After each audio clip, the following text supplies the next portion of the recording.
Вновь воскресенье на канале БСТ. Время подводить итоги недели. Сделаем это вместе. Добрый вечер. Я Альбина Хайруллина. И вот ключевые темы выпуска. Самый массовый танк времен Великой Отечественной войны. Парад военной техники, сохранивший следы ожесточенных сражений, ветераны, не скрывающие восторга от встречи с боевыми товарищами. Даже наша, не знаю, она как плакала или нет, но я все-таки с ним обнял, я плакал. Плечом к плечу, как и ковали победу. Марш 450 тысяч бессмертных героев. Его весь путь, который он прожил, очень жалко. Безмолвный приветствие однополчан и салют в честь священной даты.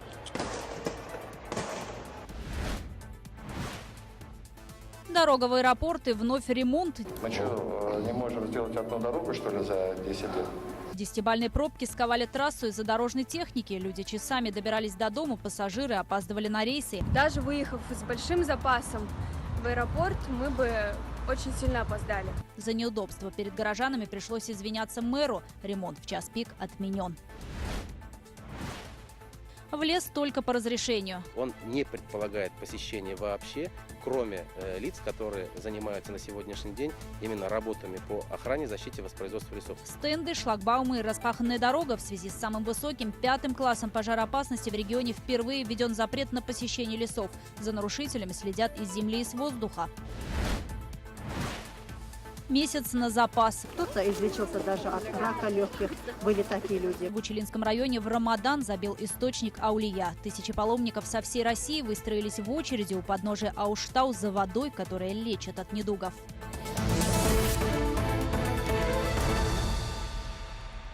Праздник тех, кто отстоял свободу, победил фашизм и принес Родине великую победу. Священную дату 9 мая отметила на неделе страна и республика. Впервые за много лет День Победы Уфа встретила грандиозным парадом. По улицам столицы проехала военная техника времен Великой Отечественной. Возглавлял колонну легендарный Т-34. Специально для участия технику привезли из Подмосковья. Были настоящие эмоции. Встречи однополчан, которых становится все меньше. К сожалению, с каждым годом все реже становится скамейка фронтовиков, приглашенных на праздник. Были дети, рассказывающие стихи победителям, слова благодарности героям, песни военного лихолетия. Полевая кухня, чтобы всем вместе спустя десятилетия ощутить вкус победы. С подробностями Артур Шамсудинов. Название этого советского танка знают даже люди, далекие от военной службы. Легендарный Т-34 возглавляет парадную колонну. Один из главных символов победы, перед которым пасовали даже немецкие «Тигры» и «Пантеры», несмотря на большие размеры и усиленную броню. На живую легенду с замиранием сердца смотрят тысячи зрителей. И, конечно, ветерана, среди которых Габдрауф Гореев. Ему, в отличие от большинства зрителей, удалось испытать этот танк в реальном бою. А в честь годовщины Дня Победы фронтовику помогли исполнить давнюю мечту – вновь сесть в кабину легендарного Т-34. Ветеран, конечно, не был готов к такому подарку, но стоило двигателю завестись, как руки сами потянулись к нужным рычагам. Спустя 70 лет механик-водитель смог прокатиться на танке. Самостоятельно. Даже наша, не знаю, она как плакала или нет, но я все-таки с ним обнял, я плакал. Все-таки прошло 75 лет. Под обшивками танков и автомобилей до сих пор сохранились следы от снарядов. Чтобы привести их в парадный вид, пришлось немало постараться реставраторам, доказав, над железными машинами время не властно. Чего, конечно, не скажешь о людях, которые ими управляли. А ведь именно они ковали эту общую победу. Михаилу Галимову уже 97-й год. Десантник вспоминает, нередко в борьбе с немецкими захватчиками при выполнении спецоперации приходилось полагаться на собственные силы. 4 эти бойца наших сразу, чтобы они не почувствовали же. Раз и это голову свернули и в сарай затолкали. А мы лейтенант, я и солдат один туда влезли, вот, зашли туда в помещение, а мы забыли, что у него еще один чип. А он аккурат выходит, а я ему по голове раз, и он ауфидерзейн. Уже не молодые, с не той бравой выправкой, как прежде в строю, они все равно стараются держать осанку, под тяжестью орденов и медалей. В этот день главных зрителей парада поздравил глава региона Ради Хабиров. Дорогие товарищи, поздравляю вас с 74-й годовщиной победы в Великой Отечественной войне. Ура, товарищи!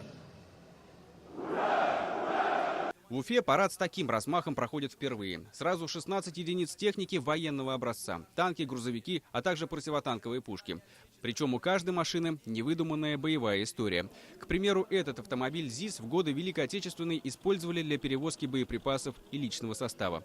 После реставрации он и спустя 70 лет работает как часы. Вот видите, молодец, то есть это не первый уже выезд, но тоже на парадах участвуем. А этот Т-60 восстанавливали по крупицам из деталей, найденных на полях сражений, в том числе и в Европе. Чтобы воссоздать прежний облик, реставраторам пришлось собирать детали от 5 разных танков, разрушенных в ходе кровопролитных боев. У нас приходят единицы, бывает, которые мы достаем из болота, это целиком танки, а в основном у нас приходят отдельные детали, запчасти. Это можно смотреть, башня отдельно может прийти, может лобовая броня пройти отдельно. И мы из нескольких частей собираем один танк. Работает как часы.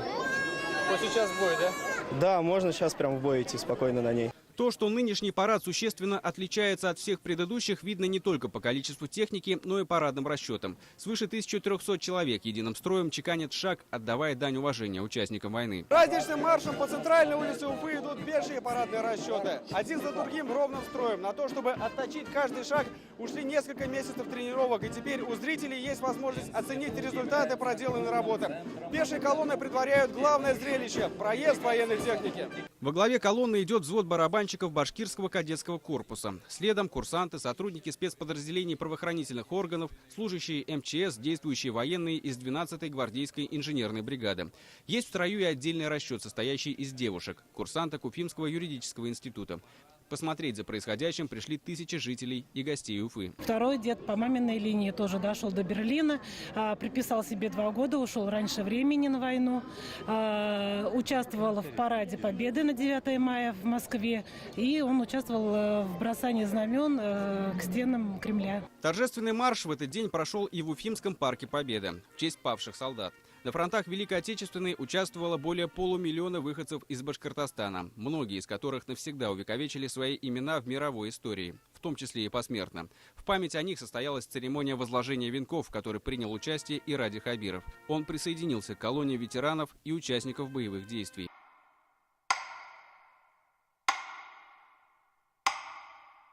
В этом году состоялась 74-я годовщина победы в Великой Отечественной войне. Дата не юбилейная, но организаторы постарались сделать мероприятия как можно более масштабными. Чтобы те из ветеранов, которые дожили до наших дней, видели, их подвиги все еще помнят, а их самих чтят и уважают. Артур Шамсудинов, Азат Петров и Азат Узбеков. Итоги недели. А еще был марш победителей. В бессмертном полку вновь прибыло. На сей раз в его рядах только по Уфимским улицам прошли 120 тысяч человек. По всей республике почти в 4 раза больше. Но любую цифру можно умножать как минимум на 2. Ведь каждый шел за себя и за своего героя. За отца или маму, за деда или бабушку. Черно-белые снимки, порой единственно сохранившиеся в альбомах, маршировали плечом к плечу. Кто-то и вовсе нес просто табличку с именем героя. У каждой семьи он свой. Анастасия Ильчебаева об атмосфере того дня.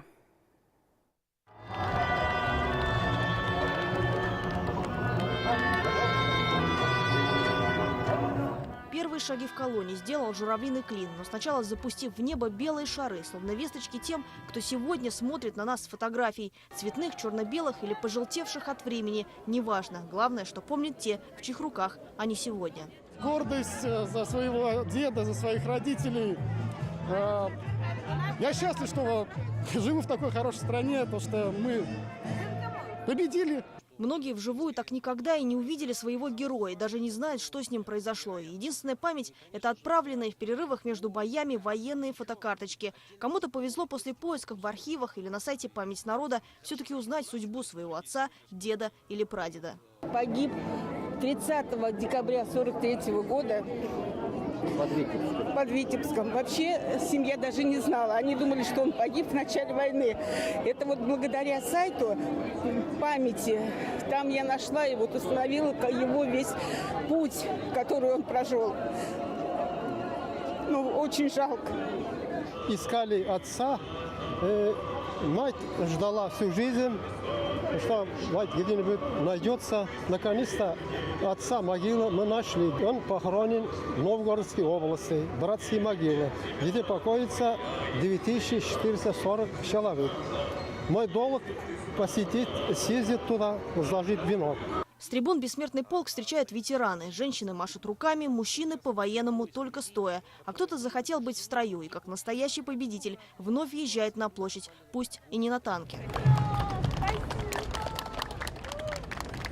Это непередаваемое чувство единения и счастья, хотя казалось бы, сколько боли и слез стоит за этим праздником. Но ведь, может быть, именно поэтому для нас один из самых светлых и долгожданных. Ведь означает окончание тяжелого испытания для нашего народа, для нашей страны. И не зря говорят, это праздник со слезами на глазах. Это слезы скорби по тем, кто так и не вернулся домой, и слезы радости. Ведь все-таки победа осталась за нами.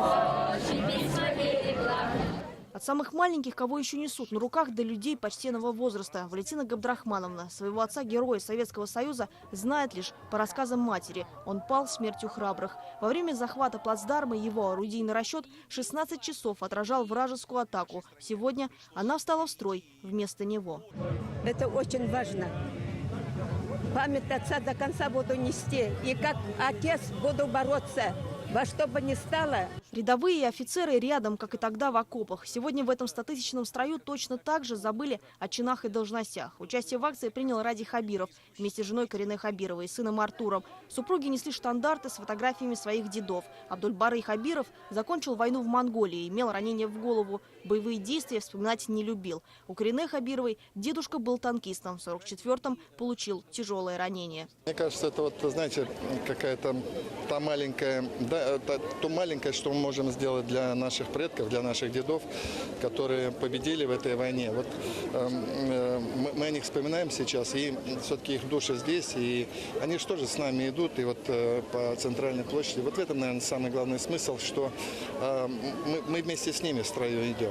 С фотографией своего ветерана в бессмертном полку прошел и мэр Уфы Ильфат Мустафин. Его дед, стрелок Красной Армии, погиб за 3 месяца до победы. За этими фотографиями скрываются истории, слыша которые невольно думаешь, вот же он, настоящий сценарий для фильма. Защищал высоту, и немцы никак не могли его взять. Он уничтожил около 50 немцев из пулемета. Его стали расстреливать из миномета. Последнее, что он запомнил, это вспышку, то есть часть мины, осколок попал, вот можно посмотреть, у него была вмятина небольшая, левый висок. Его засыпало снегом, и 3 дня он лежал под снегом. Как выжил, неизвестно, нашел его земляк по рукам, по часам командирским. Бабушка у меня на 3-м Белорусском фронте служила в контрразведке, боролась с шпионами. Память воинов Башкортостана почтили за более чем 1000 километров от их родины. В Москве по традиции земляки собрались в сквере имени Николая Киселева. За спасение 218 еврейских жителей белорусской деревни Долгинова ему присвоили звание «Праведник народов мира» и прозвали «Советским Шиндлером». А в Чекмагушевском районе шествие бессмертного полка возглавила колонна ретро-техники с фотографиями ветеранов. По улицам проехали военные машины и гражданские, застывшие сцены из обороны Брестской крепости или постановка, посвященная подвигу военных медиков. Так, уже в Кугарчинском районе началось шествие полка памяти. В Абзелиловском устроили военный флешмоб. Открывали торжественный митинг юные воспитанники патриотических объединений. Они проехали на боевых автомобилях и кавалерийским строем. Всего более 450 тысяч человек в республике прошли вместе со своими героями, пускай на фотокарточках или просто в виде надписи, имени и фамилии. Грустно осознавать, но еще немного и ветераны Великой Отечественной войны останутся только на фотографиях. Вырастет поколение, которое никогда не видело их вживую. И эта акция будет едва ли не единственной возможностью прикоснуться к истории, к героям, сражавшимся, не жалея жизни. Ради того, чтобы в будущем гражданским пришлось надевать военную форму только для праздничного шествия, как, например, этим малышам. Чтобы танки на наших улицах были разве что в составе парада или вовсе игрушечные. Чтобы звуки взрыва раздавались в мирном небе только от салюта. Салюта не для нас, а в честь тех, кто жил, чтобы жили мы.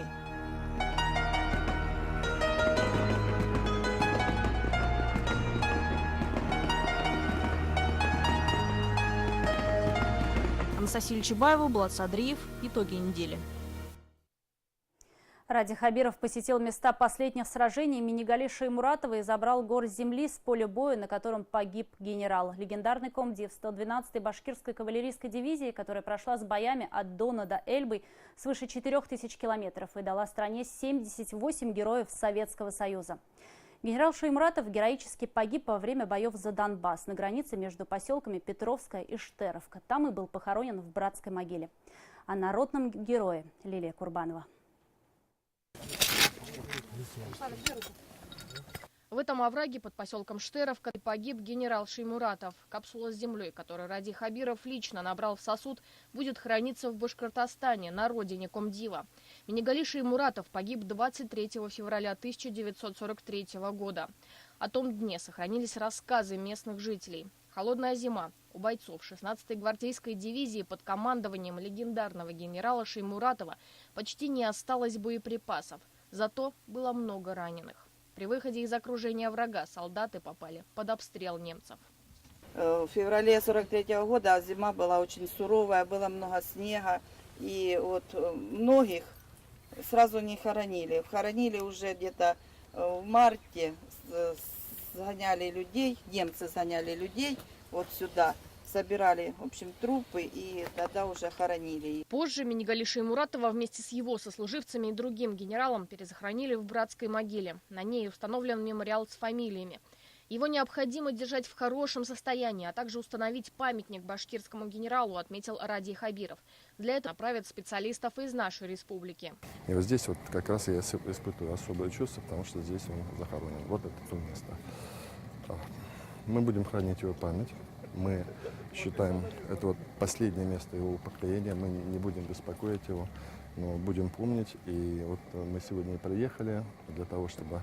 Самое главное, еще почему приехал сюда, я хотел жителей поблагодарить за ту трогательную заботу, которую они осуществляют. В Башкортостан отправились реликвии, найденные на месте битвы. Подкову и стремя раскопали местные поисковики. Это подкова, а это стремя, которое... Да. Хотели передать это в музей, а скоро, если все нормально, один план у нас получится хороший, шашку примерно знаем, где находится. Мы ее достанем оттуда и привезем в Башкирию тоже. Ради Хабиров сам стал членом местного поискового отряда имени Салавата Юлаева. Хочу попросить у вас, чтобы вы согласились стать почетным членом. Я согласен. Удостоверение я вам вручу. Некоторые раненые башкирские кавалеристы после войны остались жить в Штеровке. Мемуары одного из таких бойцов переданы Радию Хабирову. Дневники сберегла дочь одного из шаймуратовцев. После они хранились у донских казаков. Вот его фотография, там, как он ее прилепил, то есть прищепнул, так она и осталась. Чтобы вы, вот мне Тим подарил книгу, это самое, про башкирский народ, это героическое прошлое башкирского народа. Ну, как еще с Наполеоном воевали, там это. Ну вот и там в конце есть записи, значит, про Шаймуратова. Вот, чтобы добавить к этому, здесь есть и про Шаймуратова тоже, он все записывает. Но если нужен буду я, как говорится вам, я покажу сегодня, где, значит, именно то место. Легендарного комдива наградили 2 орденами Красного Знамени. Один из них за бои под Волокамском на подступах к Москве. А незадолго до смерти генерал Шаймуратов получил орден Красной Звезды. В прошлом году общественники Башкортостана собирали подписи под обращением к Министерству обороны России. Минигали Шаймуратову так и не присвоили звание Героя России, но он стал полноправным героем той войны. Посмертно обрел народное призвание в мемориалах, в памяти и в стихотворениях. И шагнул под пули генерал отважно, он не знал, что прямо в бессмертие шагнул. Лилия Курбанова, Марат Юнусов. Итоги недели.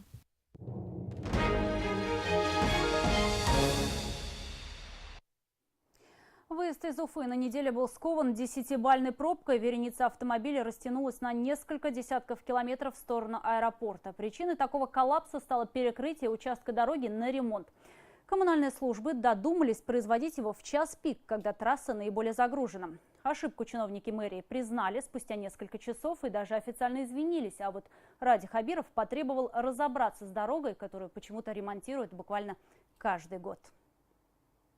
Эта пробка стала испытанием не только для техники, но и для здоровья людей. Вереница автомобилей на дороге Уфа-аэропорт достигала 10 километров. Под палящим солнцем при температуре 25-27 градусов люди теряли терпение.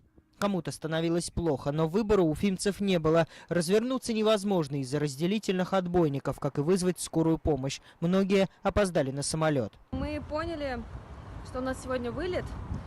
И если бы мы оказались в такой ситуации, что вылет у нас был бы вчера, и даже выехав с большим запасом в аэропорт, мы бы очень сильно опоздали на самолет.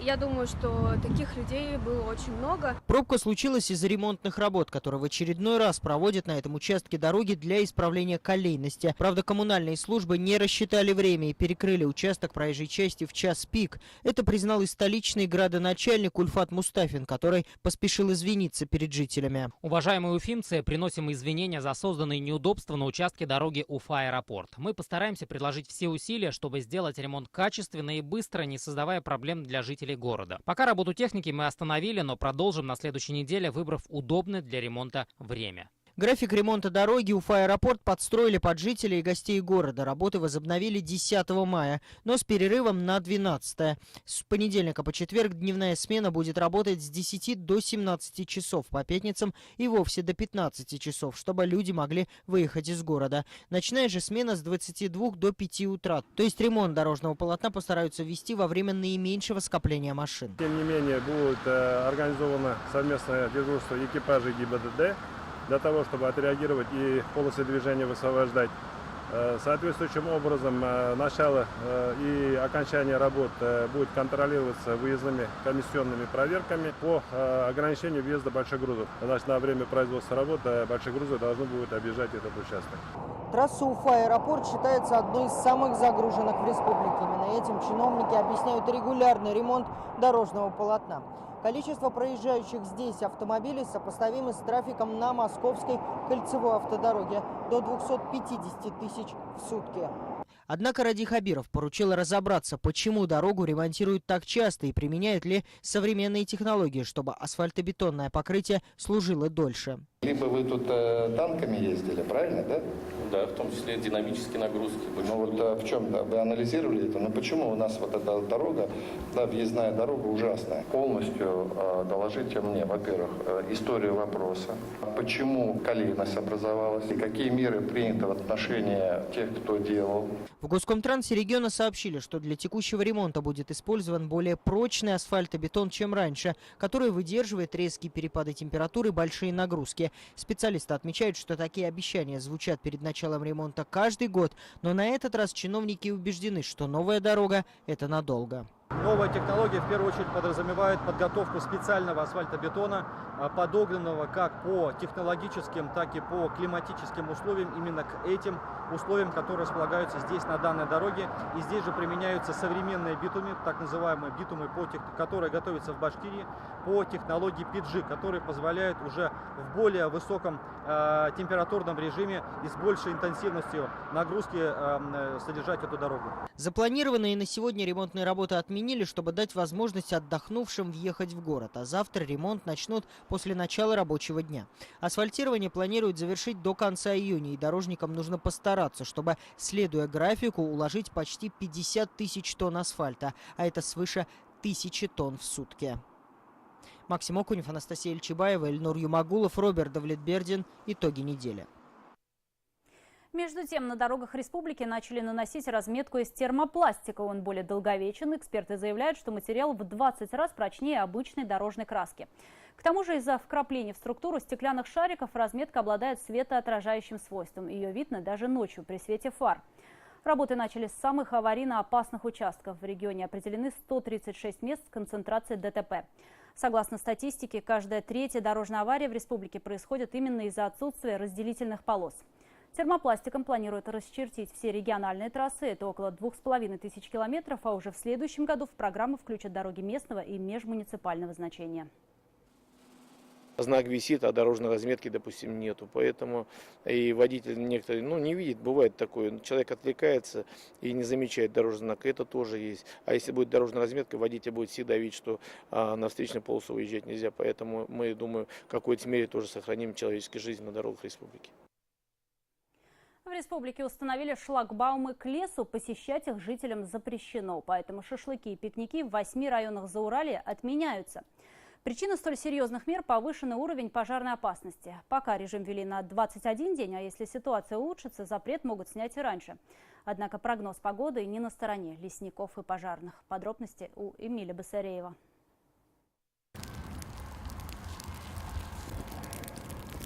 Начало мая выдалось жарким, особенно для пожарных. В республике то и дело случались возгорания. Если за прошлый год в Башкортостане пламя уничтожило 920 гектаров леса, то уже сейчас сожжено более 1400 гектаров.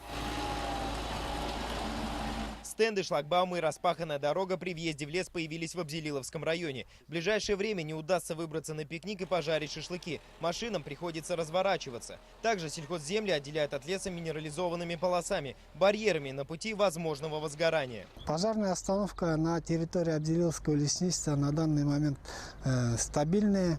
3-й класс опасности. Вчера вечером, ночью прошел хороший дождь. В основном в горной лесной зоне обстановку разрядила. Но остальным районам Зауралья с осадками не везет. Там уже действует 4-й и 5-й класс пожароопасности. В связи с этим в республике впервые введен запрет на посещение лесов. В списке Абзелиловский, Белорецкий, Баймакский, Бурзянский, Зилаирский, Зианчуринский, Учелинский и Хайбулинский районы. Ограничение будет действовать 3 недели. Он не предполагает посещение вообще, кроме лиц, которые занимаются на сегодняшний день именно работами по охране, защите, воспроизводству лесов. То есть те работники наших лесхозов, арендаторы лесных участков, которые занимаются лесовосстановлением или мероприятиями по противопожарному обустройству лесов, они имеют право посещать леса, как я уже сказал, в этих 8 районах. Всем остальным гражданам, которые едут отдыхать для сбора там чего-либо, на сегодняшний день запрет.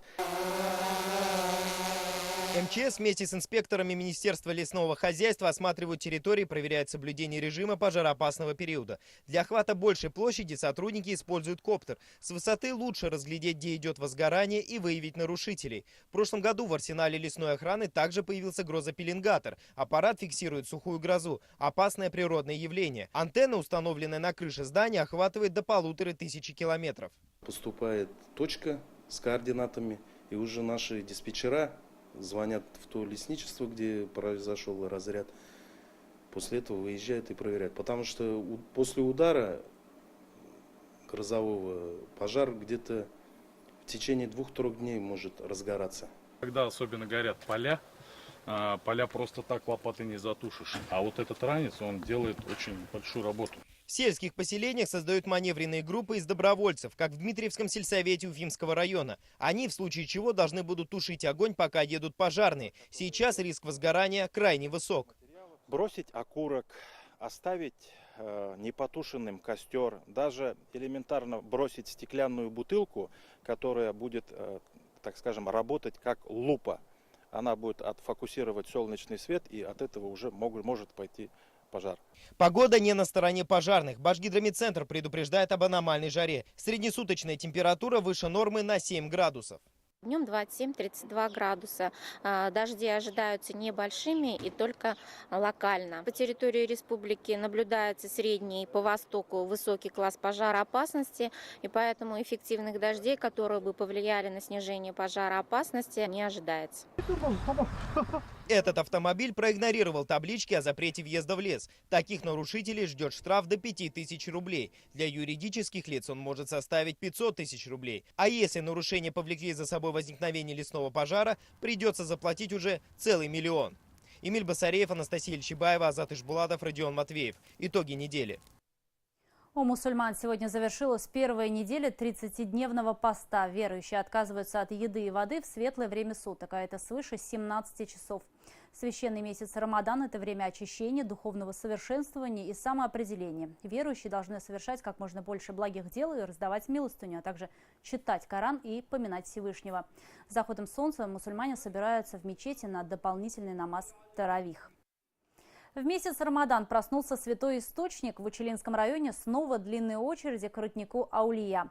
Раз в году подножие горы Ауштау становится местом притяжения для тысяч паломников со всей России. Источник бьет не больше месяца, и все спешат набрать запас воды. Рассказывают, что она способна излечить от тяжелых недугов. Что еще привлекает паломников, знает Динара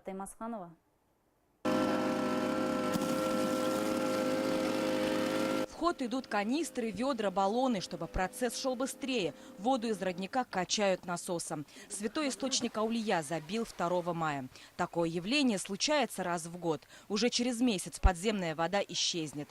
Ее вкус сравнивают с березовым соком. А из-за целебных свойств родника люди приезжают сюда из других регионов. Мы уже в возрасте, у нас суставы болели. Когда мы первый раз приехали сюда, у нас очень сильно болели. Мы не могли подняться сюда. Но вот с прошествием времен, 4 года подряд, мы едем сюда, и нам помогает это. И вот, наверное, это все-таки свыше идет, Всевышний, куда и без ей помогает.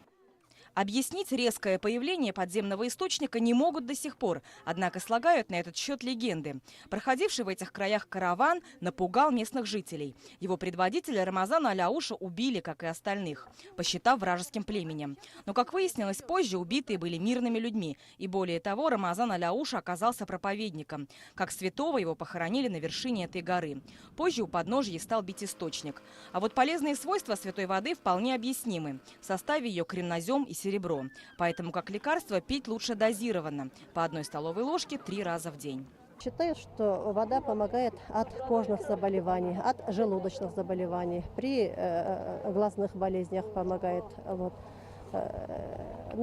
Приезжают разные люди, они по-разному рассказывают. Кто-то излечился даже от рака легких. Были такие люди. В очереди за святой водой люди могут простоять часами. Хотя это и не удивительно, источник бьет раз в год.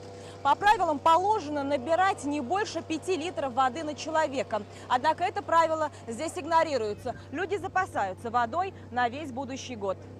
Отстояв длинную очередь, люди не спешат покинуть святое место. От подножия, где бьет родник, поднимаются и на вершину горы Ауштау. Здесь похоронен сам проповедник. Путь больше чем в 200 метров по крутому подъему преодолевают дети, пожилые и те, кому просто тяжело ходить. Райхана Хакимова приехала специально из Курганской области. В октябре женщине будет 80. Говорит, надеялась, что подняться помогут высшие силы. Захотела. Себе дала установку, сколько могла была, просила, он мне помог, я поднялась. Как себя ощущаете? Да ничего, сейчас уже нормально. Туда поднималась, было тяжело, говорю, хоть бы сердце не отказало.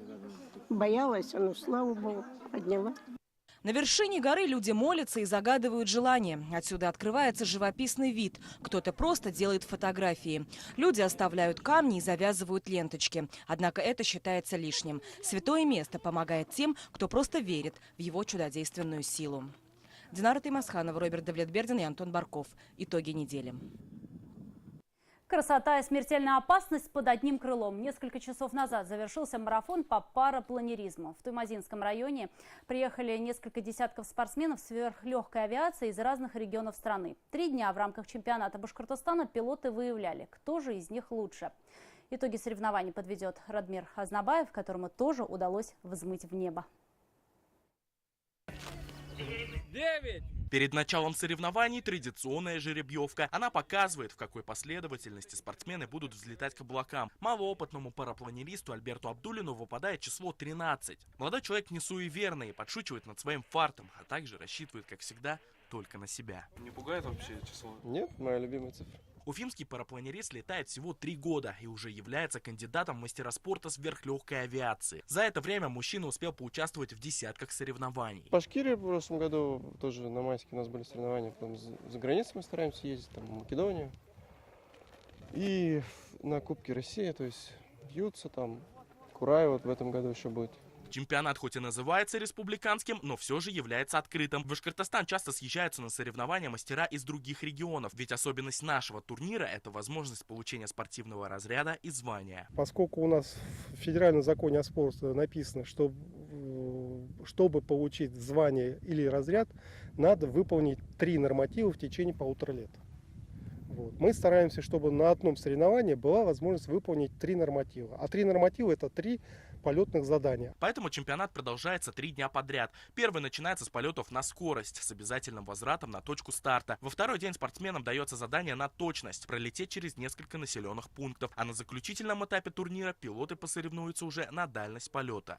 До Новой Бишенды делается первый разряд.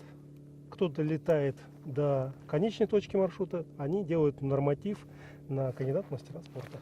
Параплан не имеет ничего механического в своей конструкции. Ему словно парусу в море необходимо зацепиться лишь за поток ветра. Судейская коллегия из знаменитых спортсменов оценит участников по всем критериям, начиная с правильного взлета, заканчивая тем, как парапланерист приземлился. Расстояние учитывается в точности до метра. Самое главное обычно гора. Эта гора чем удобна, она имеет хребет и направление на несколько ветров. Когда ветер ударяется об гору, создается восходящий поток, и вот на нем как бы и летают пилоты. И вот именно поэтому сюда и приезжают, что здесь очень удобно с точки зрения полететь. Но иногда погода может подвести спортсменов. Например, на втором этапе турнира направление ветра не позволило пилотам взлететь самостоятельно. А если нет возможности стартовать с горы, то спортсменов запускают в воздух с помощью специальной лебедки. Она поднимает пилотов в воздух примерно на 300 метров, а там уже начинается самое интересное. Как только пилот отпустил карабин, он уже начинает искать поток теплого воздуха. Как только он его нащупал, он начинает прокладывать маршрут и показывать все свои умения. В случае неудачного выступления каждый участник имеет право на несколько попыток. Пилоты с наименьшим количеством ошибок получают призовые места. В этом году лучшими из лучших стали 3 спортсмена. Сергею Кузьмину и Туймазов впервые присвоили статус кандидата в мастера спорта сверхлегкой авиации. Удалось подтвердить свой разряд и 2 уфимцам – Тимуру Аттангулову и Альберту Абдулину, который выступал под своим счастливым числом 13. Радмир Азнабаев, Булат Садриев, Туймазинский район. Итоги недели. Зианчуринцы выиграли 3-й этап конно-спортивного турнира «Терра-Башкирия». Соревнования среди любителей прошли на уфимском ипподроме «Акбузат». На этот раз за право попасть в республиканский финал боролись жокеи из Бурзянского, Дюртюлинского, Зианчуринского и Чекмагушевского районов. Кроме того, стартовал скаковой сезон и для профессионалов. Итоги конно-спортивных выходных подведет Артем Кочешев.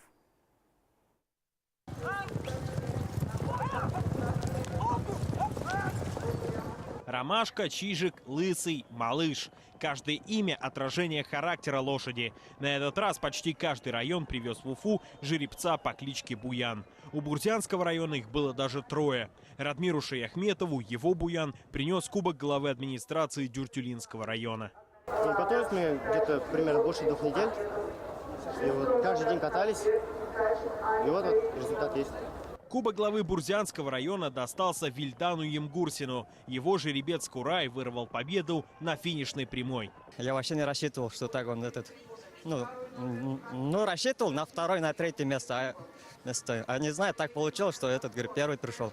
Жокеи, финишировавшие на 1-м и 2-м месте в каждом районе, вышли в финальный этап. 2 скачки на лошадях, которые спортсмены видят впервые. Екатерина Наумкина из Зианчуринского района стала единственной девушкой-участницей. Не только смогла пробиться в финал, но и выиграла одну из решающих скачек. В итоговом протоколе Екатерина оказалась 3-й.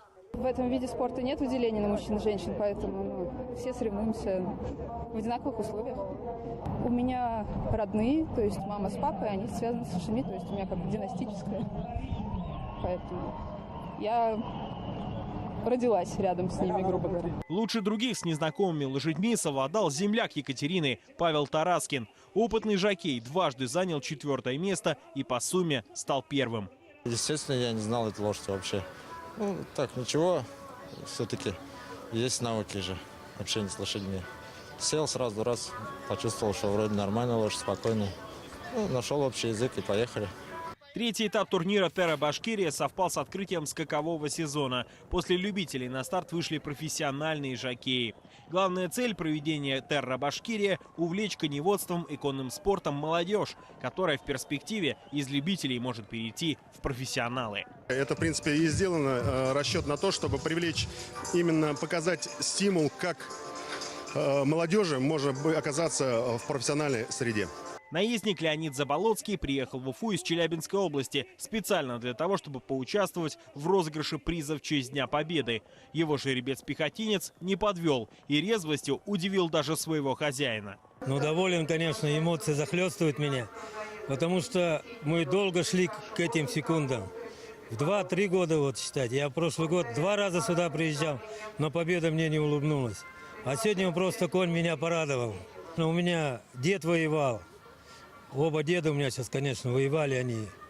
Мне, конечно, очень, как говорится, престижно выиграть такой приз, что пусть будет даже это в память моих дедов. Наездница Ксения Морозова установила своего рода уникальное достижение. 3-й год подряд выиграла мемориал маршала Жукова. На этот раз выступала на жеребце по кличке Стинг Лок. Его отец Галоген Лок в 2014 году установил рекорд мемориала Жукова по резвости. С лошадьми я работаю очень давно, так как у меня папа также с детства, я также с детства. Вот, но готовим старшаков, сам это считается только начало, дальше у нас будет элита. Ну, подводим постепенно лошадей. 4-й этап конно-спортивного турнира «Терра Башкирия» пройдет 25 мая. Лучших жокеев Уфу привезут Аскинский, Мишкинский, Архангельский и Белорецкий районы. Итоги турнира будут подведены 11 октября, в День Республики. Лучшие из лучших разыграют между собой Кубок главы Республики Башкортостан. Артем Кочешев, Эмиль Басареев, Роберт Давлетбердин и Валерий Габасов. Итоги недели. Такой выдалась уходящая неделя мая. Сразу после итогов смотрите специальный репортаж Азата Садреева «Танк Победы». Ну а мы встретимся в следующее воскресенье. Будем вместе подводить итоги недели. Счастливо!